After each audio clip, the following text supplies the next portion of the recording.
পরমাণুর অন্দরমহলে রয়েছে অতি ক্ষুদ্র প্রোটন কণা। সেই প্রোটন কণার মধ্যেও যে লুকিয়ে আছে আরও তিনটি ক্ষুদে কণা, যাদের নাম হল কোয়ার্ক, তার ইঙ্গিত বিজ্ঞানীরা পেয়েছিলেন ২০ শতাব্দীর ৬-এর দশকেই। অথচ এই কোয়ার্ক কণাদের আলাদা করে কখনো দেখা যায় না কেন? এই ধাঁধার সমাধান করে ২০০৪ সালে নোবেল পুরস্কার পেয়েছিলেন যে ৩ বিজ্ঞানী, অধ্যাপক ডেভিড জনাথন গ্রস তাঁদের মধ্যে অন্যতম। This theory, the force between the quarks gets weaker and weaker if you bring the quarks together, and on the other hand gets stronger when you pull the quarks apart, and in fact so strong that you can never pull the quarks out of the proton. প্রশান্ত মহাসাগরের নীল জলরাশির পাশে ছবির মতো সাজানো কাভলি institute of theoretical ফিজিক্সে তিনি এখন কর্মরত। সেখানে বিজ্ঞান টিমের পক্ষ থেকে তাঁর সাথে আড্ডায় বসেছিলেন অধ্যাপক কৌশিক দাস।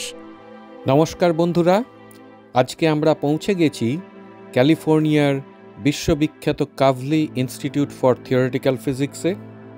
কথার পিঠে কথায় কখনো উঠে এলো ওদের ছোটবেলায় খাবার টেবিলের কথোপকথন, আবার কখনো জানা গেল ভারতবর্ষের এখনকার শিক্ষা ব্যবস্থা নিয়ে নোবেল জয়ীর গভীর পর্যবেক্ষণ।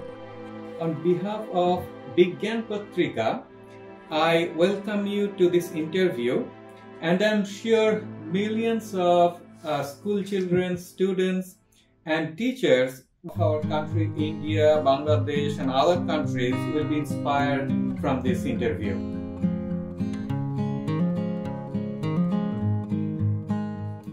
So, Pradipta Panchadhai from Midnapur district in West Bengal, India, asked, in your biography, you talked about dinner conversations with your parents when you were a kid, and how your parents allowed or even encouraged you to take part in those deep conversations.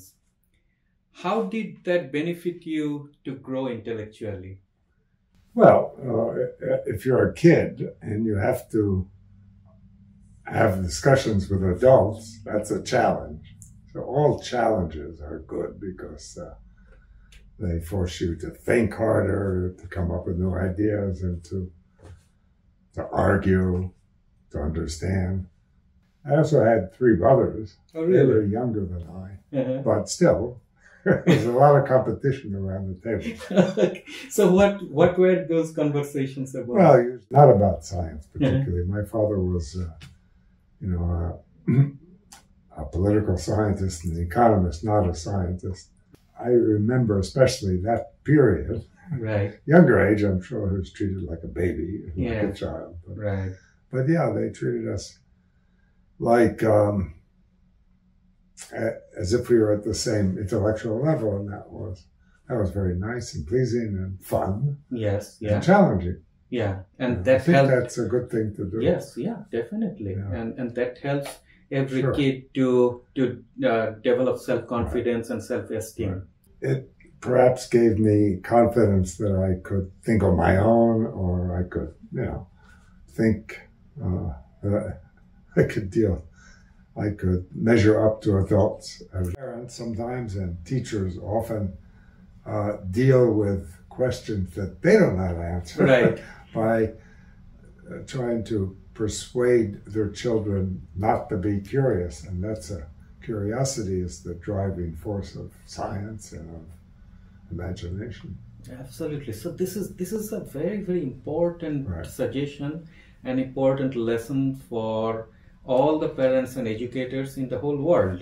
Right, and especially parents too, because parents are also curious, and Yes. maybe their curiosity was never answered by their Right. education. So instead of telling the kid to go away, because they don't know how to answer the questions, so they might feel embarrassed, or Right. instead of that, why not take the kid and together explore the universe? And there is no shame in not knowing something, Of right? course. Yeah. Nobody Just can that's know an everything. opportunity to learn. Exactly. Right. Yeah. you are deeply involved in teaching also, or you are very interested in pedagogy as a whole. Well, it's very essential for science. Science is, the big advances in science have historically mostly been contributed by young people, for the obvious reason that the young people are want to do something new, and they're more willing to take risks. They're not as burdened by old ideas, and they're full of energy and creativity often. So it's just, every scientific field takes very seriously the education and the promotion of young people, because that's the future of science. And it's not always well done. That's the tragedy. I have a lot of, worries about how teaching is done.